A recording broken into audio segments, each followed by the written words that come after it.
Bonjour et bienvenue à cette vidéo capsule intitulée l'insuffisance cardiaque à fraction d'éjection préservée, quelle physiopathologie? Comme vous le savez, l'insuffisance cardiaque à fraction d'éjection préservée constitue 50% des insuffisances cardiaques et son incidence ne cesse d'augmenter. Il s'agit d'un syndrome hétérogène de par les différentes présentations cliniques, les étiologies et les différentes comorbidités associées. Le diagnostic peut être parfois difficile et la prise en charge est moins consensuelle que celle de l'insuffisance cardiaque à fraction d'éjection réduite. Si vous regardez les dernières recommandations de la Société européenne de cardiologie de 2021 ou encore celle de l'ACC de 2022, vous voyez que la part de la prise en charge de l'insuffisance cardiaque à fraction d'éjection réduite est beaucoup plus importante que celle de l'insuffisance cardiaque à fraction d'éjection préservée. Et ceci, entre autres, parce que les mécanismes physiopathologiques ne sont pas encore bien établis dans cette entité. Ces deux entités se distinguent en effet de par leur physiopathologie.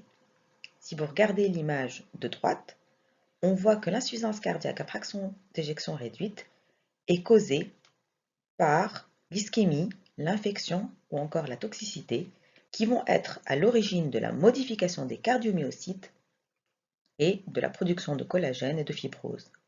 A l'inverse, lorsque vous regardez l'image à gauche, vous voyez que pour l'insuffisance cardiaque à fraction d'éjection préservée, ce sont les comorbidités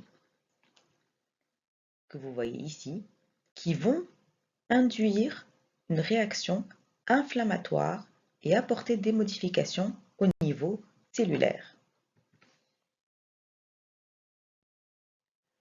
Le concept physiopathologique traditionnel de l'insuffisance cardiaque à fraction d'éjection préservée, qui était alors appelé insuffisance cardiaque diastolique, tenait compte de la dysfonction diastolique qui était en rapport avec le vieillissement, l'hypertension artérielle, qui induisent une rigidité artérielle avec un remodelage concentrique du ventricule gauche, de la fibrose, de la dysfonction diastolique, et ceci va toucher l'oreillette gauche, puis retentir sur les cavités droites. Les nouveaux concepts physiopathologiques montrent que la dysfonction diastolique n'est qu'une partie des mécanismes physiopathologiques mis en jeu dans l'insuffisance cardiaque à fraction d'éjection préservée et soulignent le rôle essentiel des comorbidités dans cette insuffisance cardiaque, puisqu'elles participent à sa physiopathologie en générant un état inflammatoire chronique et un stress oxydatif. Il est à noter que les comorbidités extracardiaques sont particulièrement fréquentes au cours de l'insuffisance cardiaque à fraction d'éjection préservée, notamment par exemple dans l'essai Paragon-HF où 43% des sujets sont diabétiques, 47% ont une insuffisance rénale et 14% ont une bronchopneumopathie chronique obstructive. L'anémie, quant à elle, était présente entre 15 à 30% des cas des patients. L'inflammation induite par les comorbidités va elle-même générer du stress oxydatif, de la dysfonction microvasculaire, de l'inflammation musculaire qui vont participer au remodelage et à la dysfonction cardiaque globale. La dysfonction endothéliale est donc l'étape essentielle dans la physiopathologie de l'insuffisance cardiaque à fraction d'éjection préservée. Elle va induire les symptômes, notamment l'intolérance à l'exercice, de par les facteurs de risque cardiaque, mais également les facteurs de risque non cardiaques. On a donc un concept avec deux mécanismes. Un mécanisme central où on a de la dysfonction diastolique, de la dysfonction systolique, parce que vous savez que la fraction d'éjection peut être préservée, mais que le strain global longitudinal peut être altéré. Donc la fraction d'éjection préservée ne signifie pas que la fonction systolique est préservée. Le mécanisme central inclut également la dysfonction ventriculaire droite, la dysfonction auriculaire gauche et l'insuffisance chronotrope. Et puis, il y a les mécanismes périphériques, de par l'inflammation systémique, la dysfonction endothéliale, l'atteinte pulmonaire, l'atteinte rénale et l'atteinte des muscles squelettiques. Alors revenons-en au rôle des comorbidités. Donc ces comorbidités sont multiples, comme la coronaropathie, l'hypertension artérielle, les valvulopathies, les dysfonctions rénales, le diabète, l'obésité, l'hyperlipidémie, les carences martiales ou l'anémie, les pathologies pulmonaires, les cancers ou encore la cachexie et la sarcopénie. Les comorbidités vont induire une inflammation endothéliale microvasculaire systémique de bas grade. Donc, cette inflammation va être médiée par l'interleukine 1, l'interleukine 6, le TNF-alpha, le ST2 soluble et la pentatrexine 3. Ces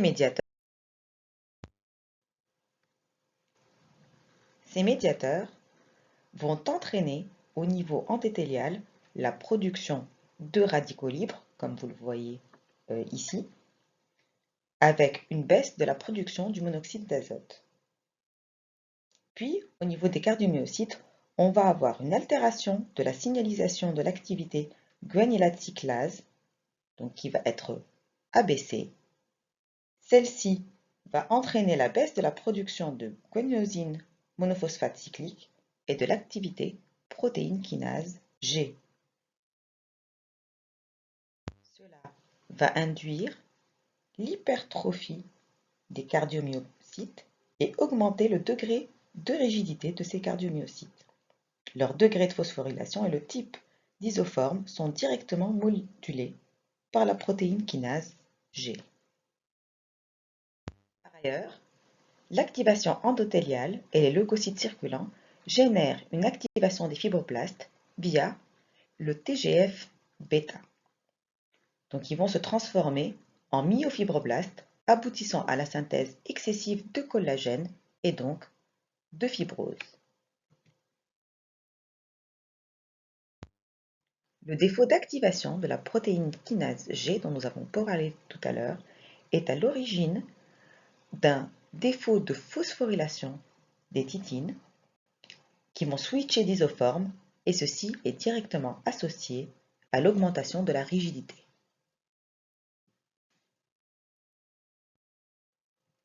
Ainsi, les comorbidités, de par l'inflammation et le stress oxydatif qu'elles induisent, vont entraîner une dysfonction endothéliale, de l'hypertrophie, de l'altération de la réserve coronaire, de l'altération des muscles squelettiques et la survenue de fibrose.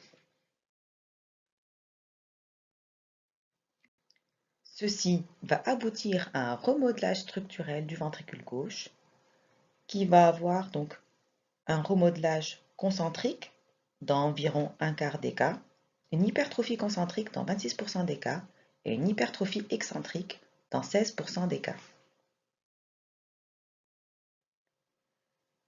Il y a également une part de rigidité artérielle, donc la dysfonction endothéliale associée à la rigidité artérielle accrue va avoir 3 conséquences. L'augmentation de l'élastance artérielle, qui va induire un remodelage concentrique du ventricule gauche avec ou sans hypertrophie, une augmentation de la post-charge avec une altération de la relaxation du ventricule gauche, une augmentation de la pression artérielle systolique avec une augmentation de la rigidité diastolique et un défaut de la distensibilité. Concernant la dysfonction diastolique, comme vous pouvez le voir sur la courbe de gauche, en rose, on voit les patients qui ont une insuffisance cardiaque à fraction d'éjection préservée et vous voyez que chez ces patients-là, le temps de relaxation du ventricule gauche est allongé. De même, si on regarde les pressions ventriculaires gauches au repos, indiquées en trait plein rose, vous voyez que celles-ci sont plus élevées chez les patients qui ont une insuffisance cardiaque à fraction d'éjection préservée et elles vont augmenter de façon plus importante lors de l'exercice, induisant l'intolérance à l'effort. Et si cette augmentation est brutale et rapide, elle peut engendrer un œdème aigu du poumon.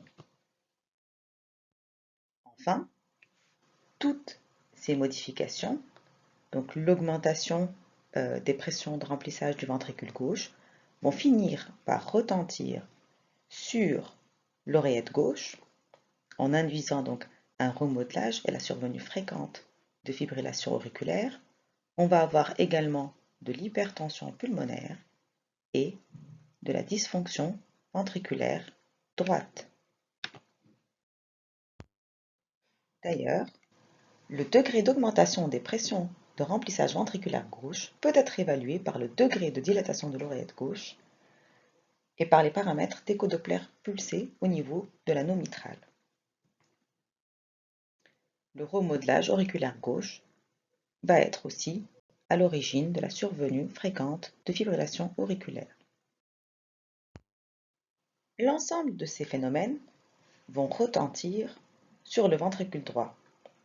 En effet, donc l'atteinte du ventricule droit avec la dysfonction explique la fréquence des présentations cliniques d'insuffisance cardiaque à fraction d'éjection préservée sous forme d'insuffisance cardiaque globale, voire d'anasarque. Les mécanismes de cette dysfonction ventriculaire droite sont tout d'abord hémodynamiques, puisque l'augmentation des pressions de remplissage du côté gauche et de la pression capillaire pulmonaire va provoquer l'apparition progressive d'une hypertension artérielle pulmonaire de type postcapillaire et au final une dysfonction du ventricule droit par surcharge de pression avec un remodelage plutôt excentrique contrairement au ventricule gauche. Et puis, on a également le rôle de l'inflammation systémique liée aux comorbidités qui vont, notamment en cas de BPCO, induire ou aggraver une maladie vasculaire pulmonaire et aggraver l'hypertension artérielle pulmonaire. Enfin, vous savez qu'il y a le phénomène d'interdépendance ventricule gauche-ventricule droit, puisque un tiers de la performance systolique du ventricule droit est liée à la seule contraction du ventricule gauche. Or, même en cas de fraction d'éjection préservée normale, la fonction contractile du VG est souvent altérée, dénotée par l'altération du strain global longitudinal, et cela va donc retentir sur le ventricule droit par ce mécanisme d'interdépendance. S'y ajoute également la fibrillation auriculaire qui va avoir donc un effet néfaste par la perte de la systole auriculaire et une fréquence cardiaque qui va être souvent rapide, avec donc par la suite une dilatation auriculaire droite qui peut induire une insuffisance tricuspide fonctionnelle. Un autre élément expliquant la physiopathologie de l'insuffisance cardiaque à fraction d'éjection préservée est l'insuffisance chronotrope. Celle-ci est observée jusqu'à 30% des cas d'insuffisance cardiaque à fraction d'éjection préservée. Elle se traduit par un défaut d'augmentation du débit cardiaque à l'effort et donc elle est définie par une absence d'accélération de la fréquence cardiaque au-delà de 80% de la fréquence maximale théorique.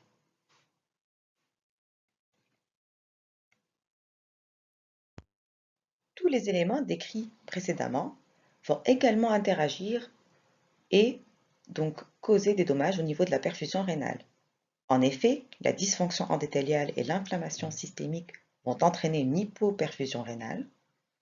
La dysfonction ventriculaire droite induit une augmentation de la pression veineuse, une congestion veineuse, à l'origine de l'altération de la fraction de filtration rénale. Ceci va induire une activation du système rénine-angiotensine-aldostérone et une rétention hydrosodée. D'autre part, on va observer également un déconditionnement musculaire périphérique et ceci donc va induire une intolérance à l'exercice en raison d'une suractivation du système nerveux autonome et l'ergoréflexe va favoriser l'hyperventilation provoquant l'arrêt prématuré de l'exercice en raison de la dyspnée. Pour conclure, comme vous l'avez vu, les concepts physiopathologiques mis en jeu dans l'insuffisance cardiaque à fraction d'éjection préservée sont complexes et nombreux.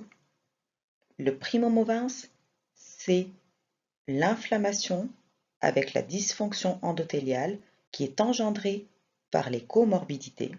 Ceci va induire une modification au niveau cellulaire, un remodelage structurel du ventricule gauche, une diminution de la fonction de réserve du ventricule gauche, des anomalies hémodynamiques à l'origine de la dysfonction secondaire des autres organes, dont les reins et les muscles, aboutissant donc au syndrome clinique d'insuffisance cardiaque à fraction d'éjection préservée.